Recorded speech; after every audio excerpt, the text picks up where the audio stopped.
Hello everyone. आज है 28 जून 2024। आज के जितने भी महत्वपूर्ण करंट अफेयर्स बन सकते हैं उन सभी को इस वीडियो में डिस्कस किया जाएगा। चैनल पर नए हैं तो सब्सक्राइब कर लें। वीडियो पसंद आता है तो वीडियो को लाइक शेयर जरूर करें। ये वीडियो आने वाली सभी एग्जाम के लिए महत्वपूर्ण होगा जिसमें करंट अफेयर्स पूछा जाता है। अगर आप डेली करंट अफेयर्स का टेस्ट देना चाहते हैं तो आप हमारे टेलीग्राम ग्रुप से जुड़ के शाम 6 बजे डेली करंट अफेयर्स का टेस्ट दे सकते हैं। टेलीग्राम ग्रुप का लिंक आपको डिस्क्रिप्शन बॉक्स में मिल जाएगा, जहाँ से जुड़ के आप अपनी तैयारी को और बेहतर कर सकते हैं। तो चलिए शुरुआत करते हैं और देखते हैं आज का प्रश्न नंबर पहला है, हाल ही में भारत और किस देश की वायु सेना के बीच एक्सरसाइज होपेक्स 2024 का आयोजन किया गया?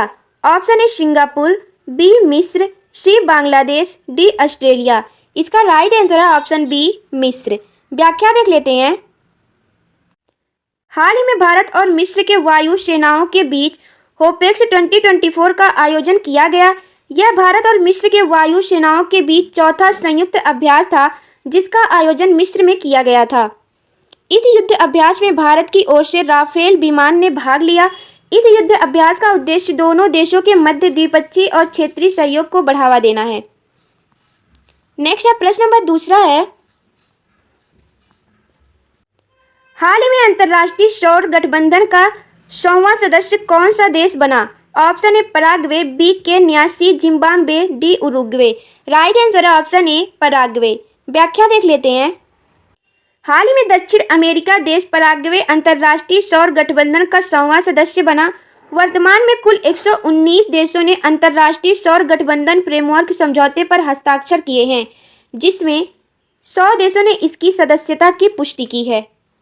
अंतर्राष्ट्रीय सौर गठबंधन का गठन 2015 में भारत और फ्रांस ने संयुक्त रूप से COP21 पेरिस जलवायु बैठक के दौरान की थी।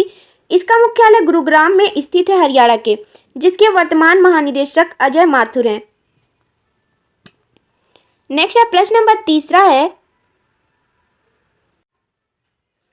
भारत और किस देश के मध्य स्पेस मैत्री मिशन चलाया जा रहा है? ऑप्शन ए रूस, B Japan, C Australia, D America. Right answer है ऑप्शन सी ऑस्ट्रेलिया। व्याख्या देख लेते हैं। हाल ही में ऑस्ट्रेलिया सरकार ने अंतर्राष्ट्रीय मैत्री मिशन के तहत भारतीय अंतरिक्ष अनुसंधान संगठन इसरो की वाणिज्यिक शाखा न्यू स्पेस इंडिया लिमिटेड के साथ $18 मिलियन के समझौते ज्ञापन पर हस्ताक्षर किया। स्पेस मैत्री मिशन का पूर्ण नाम है mission for Australia India technology research and innovation. इसका उद्देश्य दोनों देशों के मध्य अंतरिक्ष क्षेत्र में अनुसंधान को बढ़ावा देना, साथ ही अंतरिक्ष कचरे की खतरों को कम करना है। नेक्स्ट है प्रश्न नंबर चौथा है, हाल ही में चर्चा में रही जेवलिन एंटी टैंक मिसाइल का संबंध किस देश से है? Option A Japan, B America, C Israel, D चीन। राइट आंसर है ऑप्शन बी अमेरिका। व्याख्या देख लेते हैं। भारत और अमेरिका ने हाल ही में भारतीय सेना की आवश्यकताओं को पूरा करने के लिए भारत में अमेरिकी जेवलिन मिसाइल के उत्पादन पर चर्चा की है। जेवलिन एंटी टैंक मिसाइल एक man portable anti tank guided missile system है। यह missile system fire and forget तकनीक पर काम करती है। नेक्स्ट है प्रश्न नंबर पांचवा है, हाल ही में किसके द्वारा भारतीय सेना को मध्यम दूरी का माइक्रोवेव ऑब्सक्यूरेंट चैप रॉकेट सौंपा गया? Option A economics explosive limited, B Hindustan aeronautics limited, C DRDO, D Garuda aero space. Right answer है ऑप्शन सी डीआरडीओ के द्वारा। व्याख्या देख लेते हैं। रक्षा अनुसंधान एवं विकास संगठन ने भारतीय नौसेना को मध्यम दूरी का माइक्रोवेव ऑब्सक्यूरेंट चैप रॉकेट सौंपा। माइक्रोवेव ऑब्सक्यूरेंट चैप रॉकेट प्रौद्योगिकी डीआरडीओ की जोधपुर स्थित रक्षा प्रयोगशाला द्वारा विकसित की गई। इस रॉकेट के प्रक्षेपित होने के बाद अंतरिक्ष में एक माइक्रोवेव और स्पष्ट बादल का निर्माण होता है। नेक्स्ट है प्रश्न नंबर छठवां है, हाल ही में किसे नाटो का महासचिव नियुक्त किया गया? Option A Matthew George, B Mark Rutte, C जैसलन गैलेप्सी, डी स्टुअर्ट पिक्चर। Right answer option B Mark Rutte को नाटो का महासचिव नियुक्त किया गया है। व्याख्या देख लेते हैं। हाल ही में नीदरलैंड के प्रधानमंत्री मार्क रूटे को नाटो का महासचिव नियुक्त किया गया। मार्क रूटे को नाटो के वर्तमान महासचिव जेंस स्टोलेनबर्ग के स्थान पर महासचिव बनाया गया है। नाटो यूरोप और उत्तरी अमेरिका देश का एक सैन्य और राजनीतिक संगठन है जिसकी स्थापना 4 अप्रैल 1949 को की गई थी। नाटो का मुख्यालय जो है बेल्जियम के ब्रुसेल्स में स्थित है। वर्तमान में नाटो में 32 सदस्य हैं जिसमें 32वां सदस्य स्वीडन है।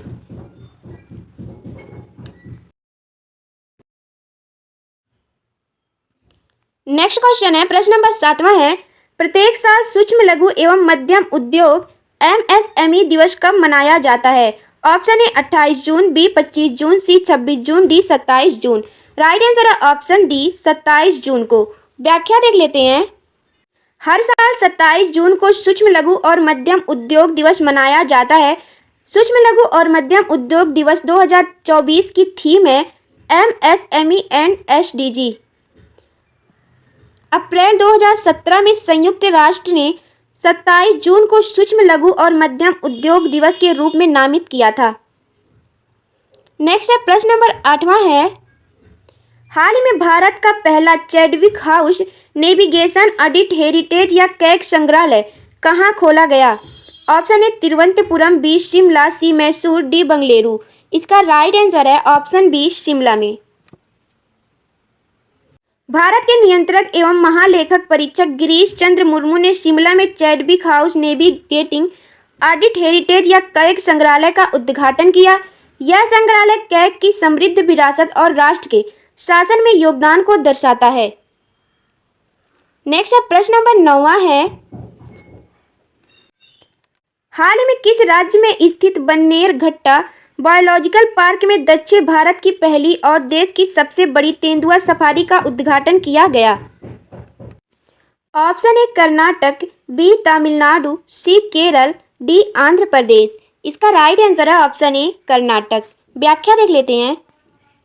कर्नाटक के बन्नेरघट्टा बायोलॉजिकल पार्क में दक्षिण भारत की पहली और देश की सबसे बड़ी तेंदुआ सफारी का उद्घाटन किया गया।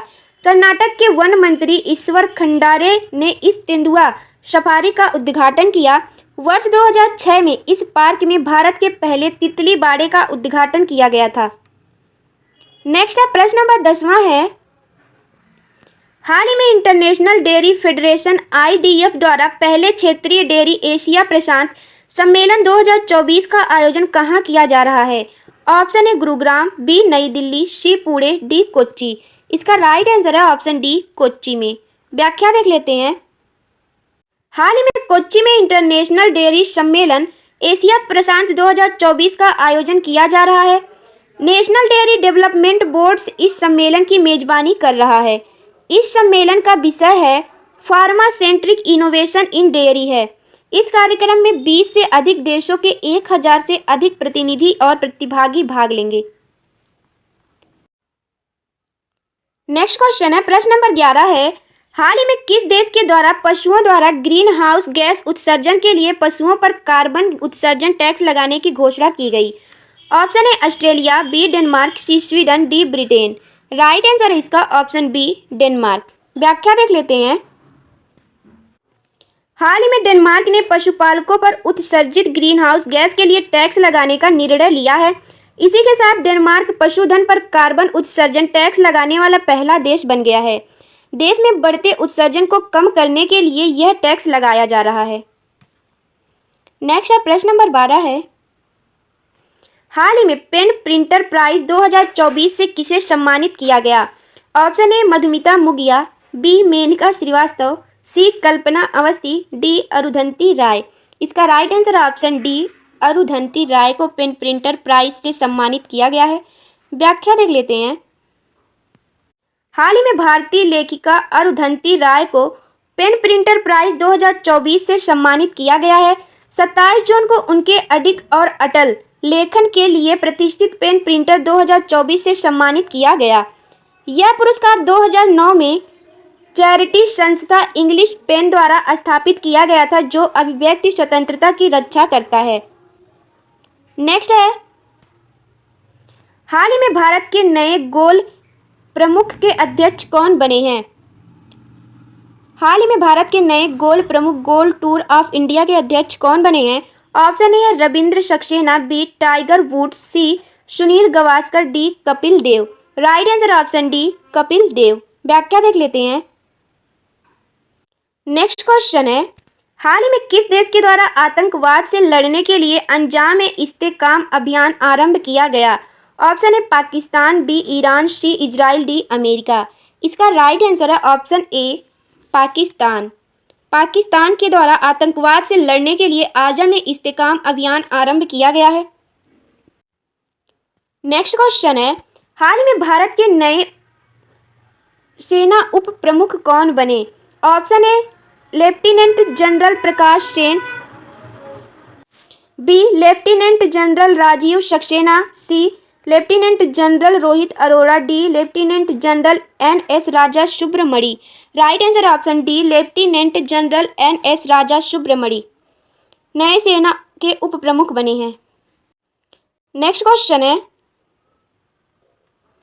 हाल ही में जोखिम प्रबंधन संस्थान के भारत एफिलिएट ने किस राज्य के लिए श्री श्री विश्वविद्यालय को भारत का पहला और पूर्वी भारत का एकमात्र वैश्विक उद्यम जोखिम प्रबंधन केंद्र स्थापित करने का लाइसेंस दिया? ऑप्शन है Orissa, B Meghalaya, C Paschim Bengal, D Assam. Right answer है ऑप्शन ए उड़ीसा।